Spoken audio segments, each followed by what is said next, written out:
Сәлем достар, қош келдіңіздер 25-ші сабаққа. Бүгінгі біздің тақырыбымыз шартты рай, условное наклонение, где мы ставим свои условия, скажем так. Условия – это шарт, прямой перевод шарт. Шарт кую, ставить свои условия, скажем так.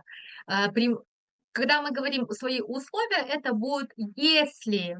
В казахском языке это будет егер. Вот для вас у нас формула стоит. Значит, когда мы говорим егер, то добавляем глагол. Глаголу сперва начало егер, потом, когда мы свои говорим условия, потом глагол.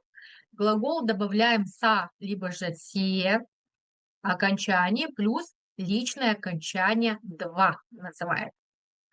До этого мы с вами на уроке проходили личное окончание. Главное, это один был. Например, мы говорили, когда мы используем мен, мы добавляем окончание мен.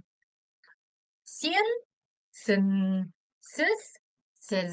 Одинаковый, да? А тут уже немножко другое два. Сейчас мы с вами пройдем. Когда, значит, глаголу мы добавляем окончание мен, вот, точнее, местоимение, когда мы говорим мен, то, используя глагол, добавляя окончание са-се, у нас после са-се мы добавляем окончание м, потому что мы используем мен. Например, мен барсам, если я пойду, барсам.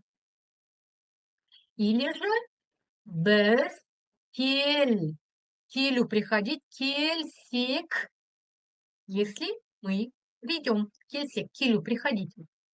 Значит, вот так вот добавляется окончание. На сен мы используем он. Сендер, ондар, ондер. Сес, нознес.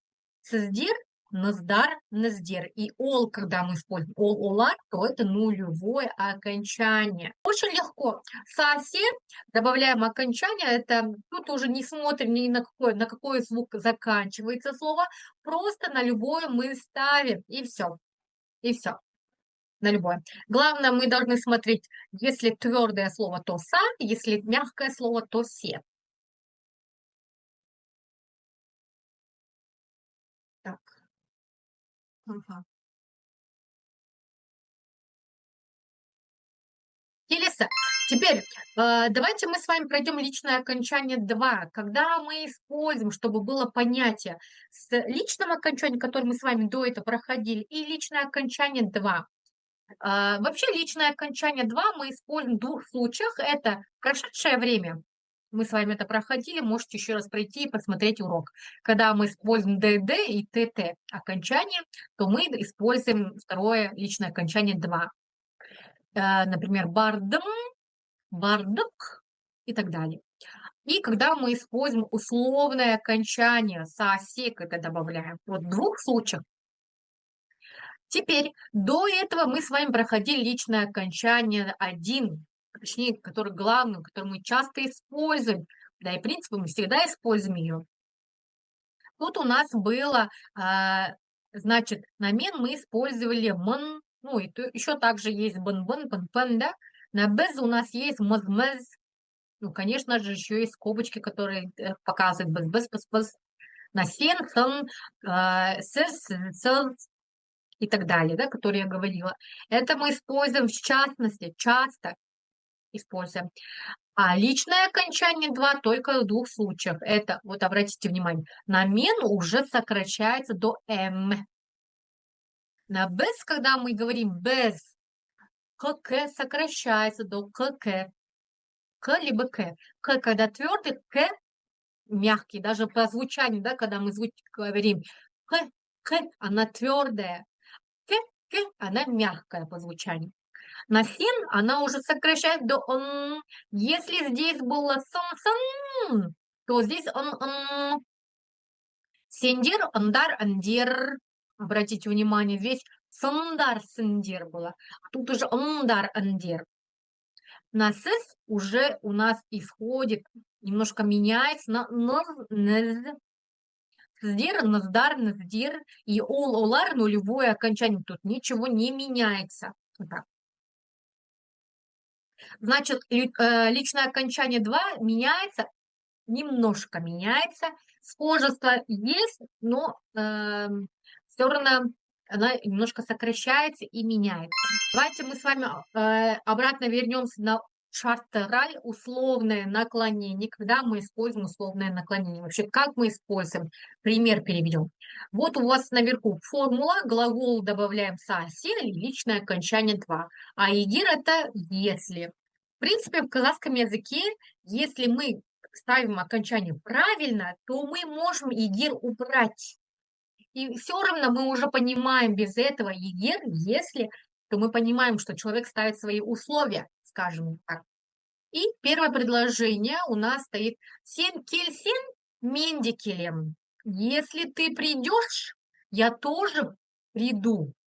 Кель, келю приходить, келю было убираем, кель остается. После, значит, кель е мягкое, значит, мы все ставим окончание и у окончания н. Почему окончание н ставим личное окончание 2? Так как мы используем сен. А вот она на сен мы используем вот это вот н окончание. Кельсен, менди келем, я тоже приду. Запятую ставим, как в русском языке, и потом дальше уже продолжаем свои условия ставить. Дальше. Емдельсинес тез жазыласыз. Если будете лечиться, быстро выздоровите. Значит, как идет? Получается, емделю было, начальная форма емделю, лечиться, убираем, л обратно остается у нас, но мы на л не смотрим, потому что саси добавляется к любым и гласным, и согласным, и так далее. Ну, так, и гласным, и согласным добавляется. Л, емдель, последний слог дель, е мягкое, обратно мы все ставим. Потом у нас говорится емдельсенес, если вы выздоровите, значит, вот она, она скрылась, местоимение. А в казахском языке, как я говорю, если мы ставим окончание правильно, то мы понимаем, как к человеку обращается, на ты или на вы. И значит, вот у нас окончание. Ныз или же ныз. Конечно же, ныз мягкое, потому что слова у нас мягкие, и окончание будет мягкое. Емдельсинес через жазылас. Если будете лечиться, быстро выздоровите. Жамбар жауса, пол шатырды ал. Если дождь пойдет, пол шатыр, зонт возьми, ал. Жау с двумя у, один у падает, и остается один у. После жау а твердое, значит и окончание твердое, са. Тут будет уже дальше, мы должны добавить личное окончание 2, но это нулевое окончание, потому что жамбр это ол, на он, да, ол. Вот. Значит, ол жауса, жамбр жауса, ол шатырды ал. Вот так вот используется формула. Келесі тақырып бізде жұмыс жайлы болады, про работу. Қараңыз, бірінші суретте ұжым, коллектив, ұжым. Әріптес, коллега, әріптес. Біз айта аламыз, менің әріптестерім, мои коллеги. Немесе менің ұжымым, мой коллектив, менің ұжымым. Деп айтуға болады. Алдарыңызда мәтін, қазір мен мәтінді оқимын, сіздер тыңдаңыздар, немесе керісінше, наоборот, сіз оқыңыз, вы прочитайте, содан кейін тыңдаңыз, мен қалай айтқанымды. Кеңседе 7 бөлім бар. Бөлім, отдел. Кеңсе, офис. Кеңседе 7 бөлім бар. В офисе есть 7 отделов. Ұжым шағын, небольшой. Барлық қызметшілер саны 25. Қызметшілер, сотрудники. Всего сотрудников 25. Бұрынғы ұжыммен салыстырғанда, салыстыру, сравнивать, когда, если сравнивать бұрынғы с прошлым, қазіргі ұжымымыз жас. Қазіргі, сейчас, нынешний.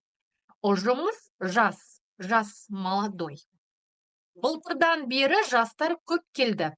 проходили слово «былтыр», что обозначает время,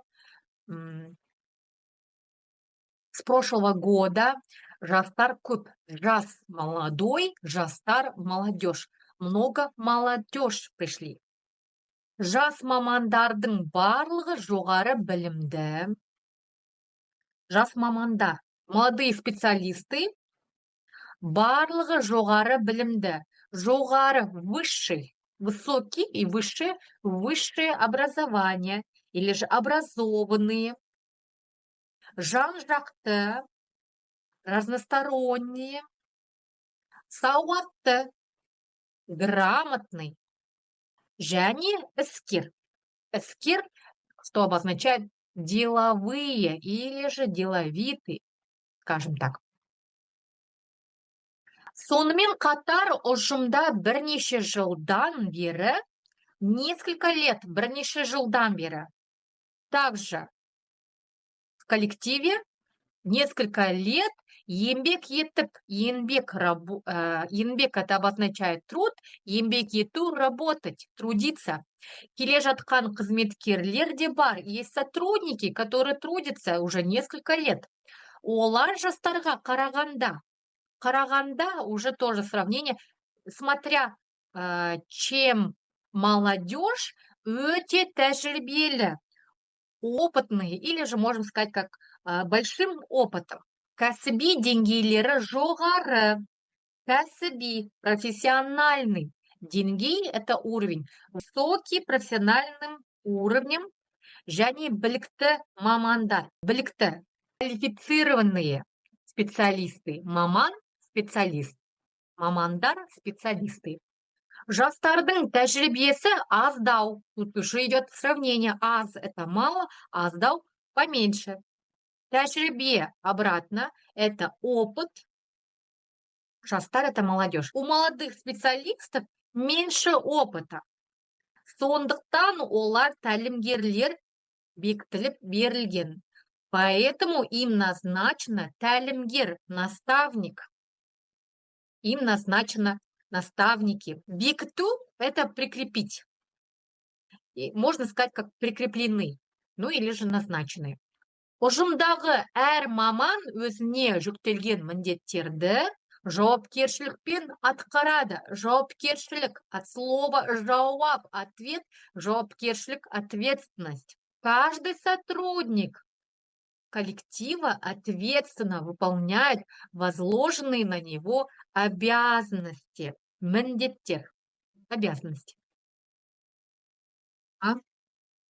Тапсырма сіздерге жіберіледі, жұмыс дәптер және сөздік.